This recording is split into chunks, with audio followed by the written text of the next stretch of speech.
Hi everyone, it's your boy Zach, and this is my review of Emily in Paris, season two. Although I guess the bit on the title from years ago when it was first created in pitch is you're supposed to say Paris, so it's Emily in Paris. Nobody says it. So the entire reason for her name, like it just doesn't translate at all.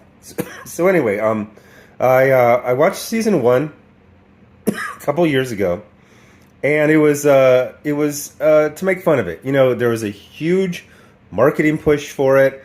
So what I was like, whatever, I'll just watch this stupid thing and maybe make a roast video out of it. And I ended up watching the first season three or four times.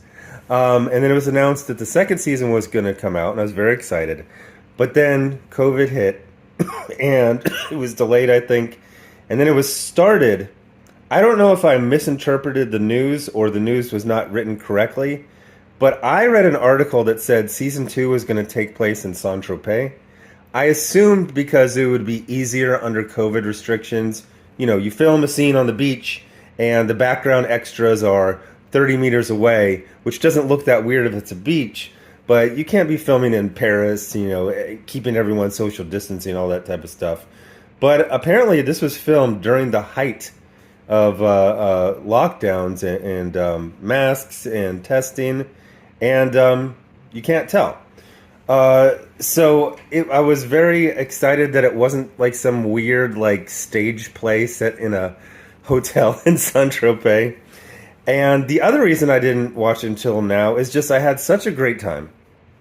I thought there's no way this can live up to the first season. It's going to be a huge drop off. Oh, I had a third reason I just remembered.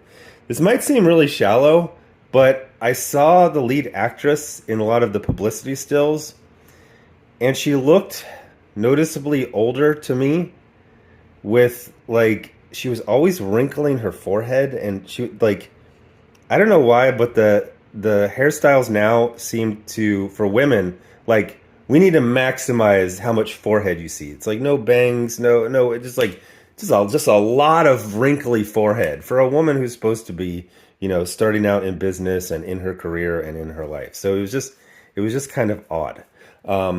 And so I finally watched it, and I binged the whole thing in 3 days, which is fast for me. I know people can binge a whole season in an evening. I can't do that.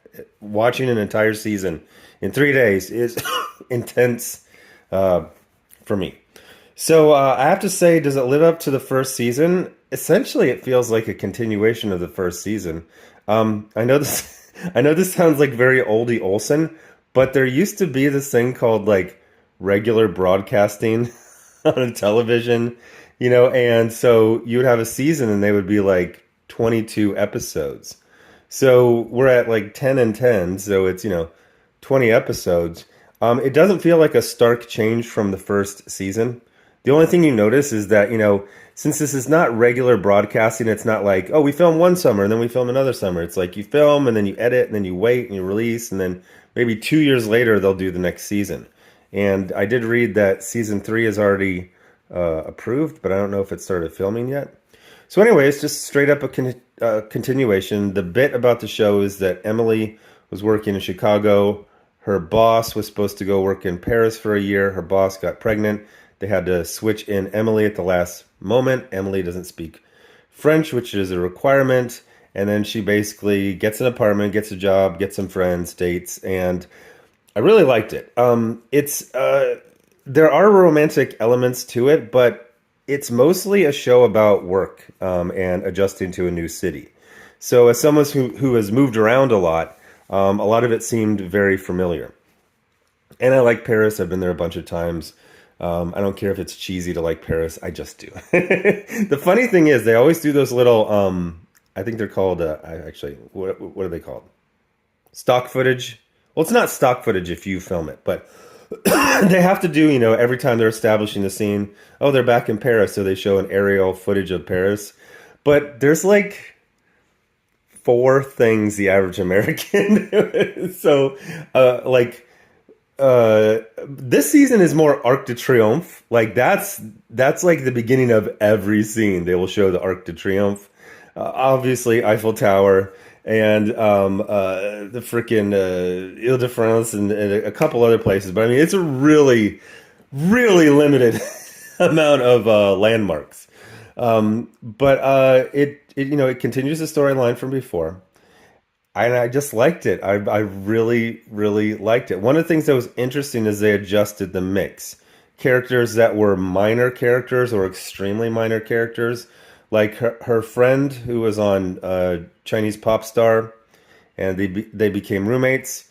It almost feels like she's the co-lead of the show, which I thought was great. She did great in the first season, especially when she was singing "La Vie en Rose" in the courtyard.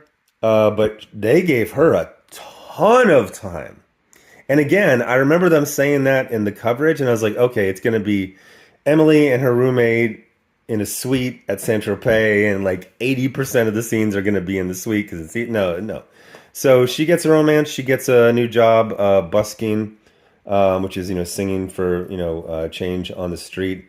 She gets a good storyline. The American boss, who I feel like I'm supposed to know this woman. Like she's in some other show that's really popular, like The Office or something like that. She was in a few scenes in the first season. Really not much. She was just like the setup for why Emily was going there. And especially at the end, they bring her in as kind of a villain, but also kind of comic relief. It's an amusing show. I don't know if it's funny. I don't think it's trying to be funny. I think it's trying to be light and occasionally emotional. But I consider it a workplace television show. So they bring the boss, the American boss, in as like a villain, and it's kind of hard to explain what she brings to the show. She gets comedy out of things that probably aren't funny, which is a compliment for me, a tempting compliment. In that she's kind of written a bunch of, just kind of villain roles. It's like, oh, I'm going to come in here and be kind of rude, and I'm going to not really pay attention. I'm going to, boss people around, but in a very American way, and in a way but she makes what could have been just a straight up villain into, it's pretty, you have to see it. It's pretty funny. So they hit a bunch of the same notes from the last season.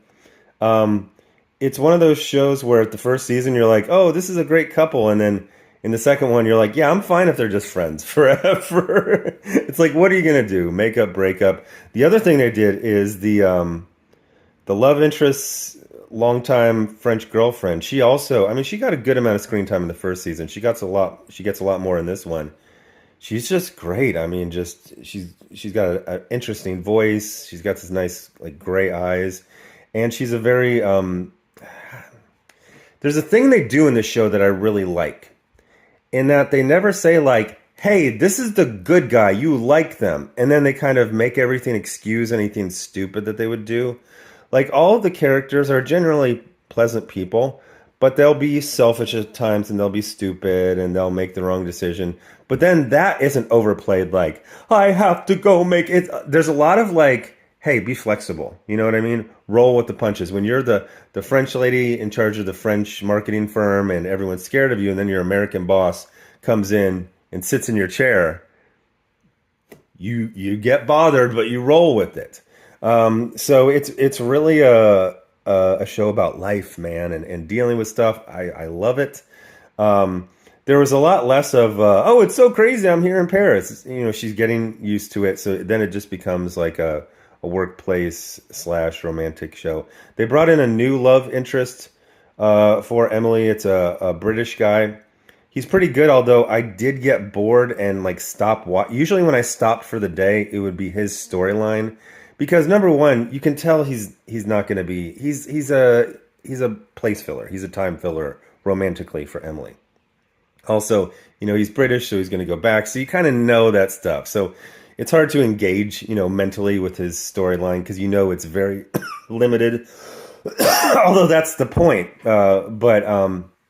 So it was good. If you liked the first season, I would, recommend it. It just feels like a second half of the first season. If you didn't like the first season, they didn't fix anything. It's the same show. In fact, it feels like just the second half of the first season. Now, that being said, although I like the writing and the acting and everything, there's a couple of bits that were so obviously telegraphed.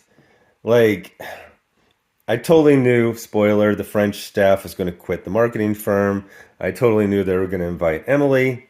Although they do leave it on a cliffhanger that the cliffhanger is good because you just assume, yeah, she's going to accept the offer. But the way they do the cliffhanger, it's like, well, what if she didn't? What if she stayed and she made her own marketing firm and she concentrated on American clients and she could be a liaison between France and America or England. You're like, okay, and then it would be kind of interesting if she was rivals, but you also kind of wanted to hang out. It's a good ending. It's a really good, interesting ending. I thought the cliffhanger was just going to be the French female boss is quitting, and everyone goes, and that's the cliffhanger. No, that was like four scenes before the cliffhanger. So it had a good ending that really makes me interested in the next season. I do something with that forehead. It's so huge, like bangs or side bangs or something, curls. It's so much forehead, and she's always wrinkling it.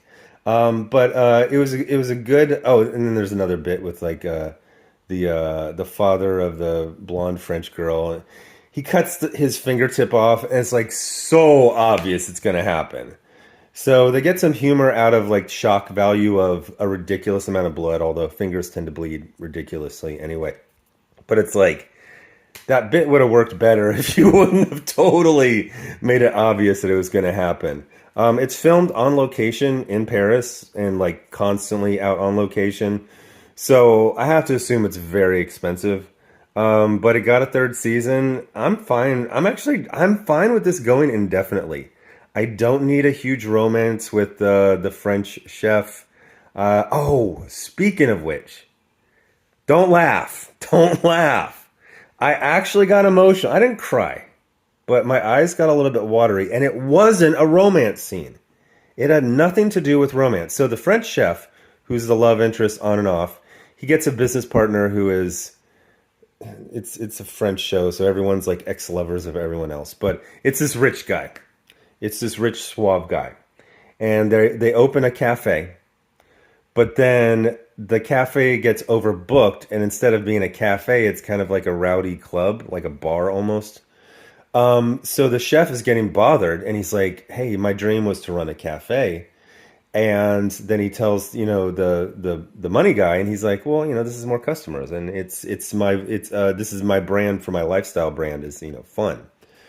And so the chef walks out on opening night, and then Emily and I believe her friend, they basically make it right. They each talk to the two men, and not like in a condescending way like you see in a lot of these shows where like the women fix everything, they're superheroes. They just give a point of view, They're like, hey, both of these things are good. They're just conflicting at this one time. So they basically decide that it's going to be a restaurant until 11 p.m. and it's going to be a nightclub after 11 p.m., which I don't think you just get to decide. I think that's another permit. But anyway, then the two men come in, and the chef, he doesn't have a lot of money. He's younger, so he kind of has to bluff it off like he was just, oh, it was hot in the kitchen, so I went to cool off.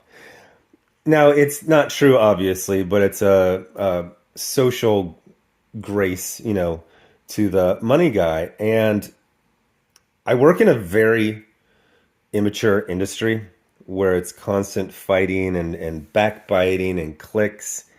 And watching a bunch of grown-ups at a business have a conflict and then work it out to a satisfying for everyone conclusion, I actually got emotional at that. I was like, I wanna work at Maison Laveau. But anyway, I really like it. I'm looking forward. It's funny, the 6 months of me delaying to watch this means I have 6 months less to wait for the next season. But go check it out. It's on Netflix. And then I don't know what I'm going to review next. Ted K with Charlton Copley. I don't think I can get a video out of it, but it was really good. So I rented that on Amazon Prime. It's about Ted Kaczynski. Thanks for watching. Bye.